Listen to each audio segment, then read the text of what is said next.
Her birinde salam dostlar. Bugün sizlerle birlikte Minecraft'ta taş blok oynayan gördüğünüz gibi iç bloğumuzu budur. İç bloğumuzu kıyak dostlar ve bize ne verir? Bir toprak verir. Bir de bunu verirse bu gereksizdir. Bana iç bloğda böyütmemiz lazımdır. Bu arada dostlar ben ilk videomda size bomba bir like istəyirəm.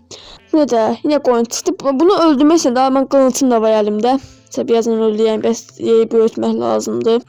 İnşallah ölmeye ben ölsem bildiğiniz kimi her şeyimiz gidəcək. O yüzden ölmek istemiyorum. Toprak bu inek donuzdan seyleyin demeyeyim ben de bu da artık buranı böyütmək lazımdır.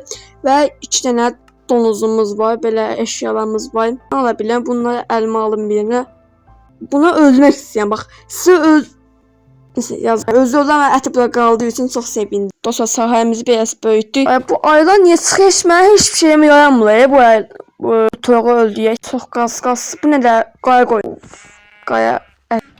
Torpaqdan bu yana belə edim çünkü heyvanlar özlərini aşağı atırlar. Çok bunlar qıyaq artıq yerim qalmadı. Yemə tez sandıq düzəltməm lazımdır. Sandıq. Bu yana oy qorxdum elə bildim düşdü. Gedim ki biraz sandığıma biraz eşya koymam lazımdı. Sandığa eşya koymuşam ama biraz yani yine büyütmem lazım. Çünkü hayvanlar gözümün qabağında özlərini yerə tulluyla. Bu aylar orada çef eləyir. Mən burada deyəm canla başla şeyləyəm. Ona görə də çef eləyir. Onu səkilə bir qiyağa. Başladı qazmağa. Ayda toyuq öldü. Yazıq nəsə. Qoysan düşməsən mən ən sevdiyim bu da heyvansan. Bu inek yine geldi. Gaz. Kalk ne olacak da ne olacak? Donuzla ne olsa? Tərbiyəsiz olmayın ne? Eşyalan düşüyor gelip. Bu ya ben korkuyorum ya böyle olanda birden düşeyim zat. Akşam olmaya başlayıbdı. Nələyim var hə? Başqa nələyim alıyam. Bu heyvanlar da öldü indi.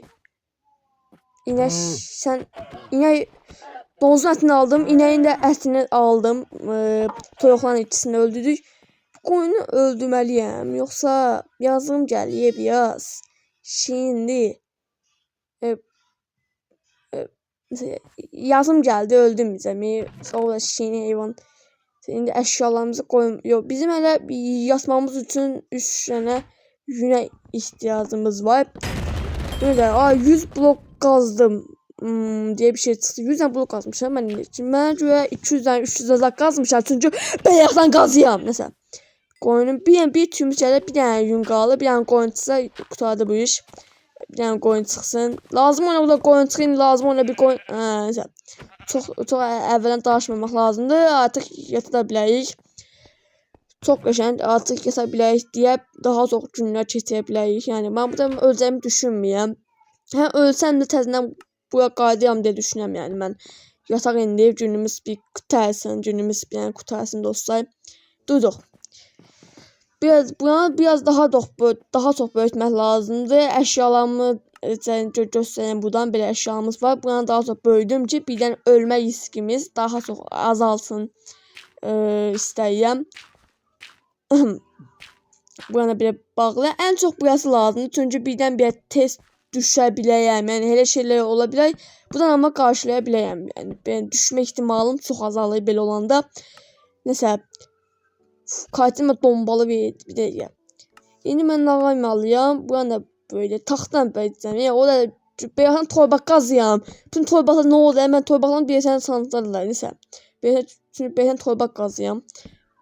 Crafty 3 tane crafty table'dan qıyaq eləyir. O kadar şey qalmışıq ki. 4 tane crafty table'ımız oldu. Mesela başka ne alacağız? Bunu alaq. Yine qırmaya biraz başlayaq. Dostlar bu arada bu oyunun yani bu Skyblock'un tabii ki ikinci bölüm hatta 10. bölüm yani ona için getməyiz. İkinci bölümdə gəldi dostlar. İkinci bölümün gəlməsini istəyirsə şərhlərə yazmayı unutmayın dostlar. Mütləq yazın. Ayda əstəkçi. Neyse heç olmaz. Birinci oyunumuzda öldük. Onu nasıl öldürmək istəyirəm. Almaq olmuş. Ne oldu ki? Niye alma olmuş? Bizim şeyimiz dolu ve yerimiz kalmıyor. Test sandığa da gedirik. Burada olan her şeyimizi oyarak belə koyuyoruz. Sonra ne yapacağız? Sandık beyazdan sandık eləmişəm. Yadımdan çıxıb verir. Bütün əşyalar bir tane tuş olardı. Bir dəfəlik bütün əşyaları qoyardım. Mən de bak 5 saat burada bütün əşyalarımı oraya koymalıyam. Əşyalarımızı belə yavaş-yavaş qoya-qoya dostlar. Buraya səssiz danışıram biraz. Yerimiz belə oldu. Yəni indilik belədir. Dostlar bu oyunun ikinci bölümü təbii ki gəldi. İkinci bölümün gəlməsi istəyirsə təbii ki dostlar abunə olmayı və şərhləyə yazmayı unutmayın dostlar. İndiki oyunumuz bu qədərdir. Sağ olun dostlar. Salamat qalın.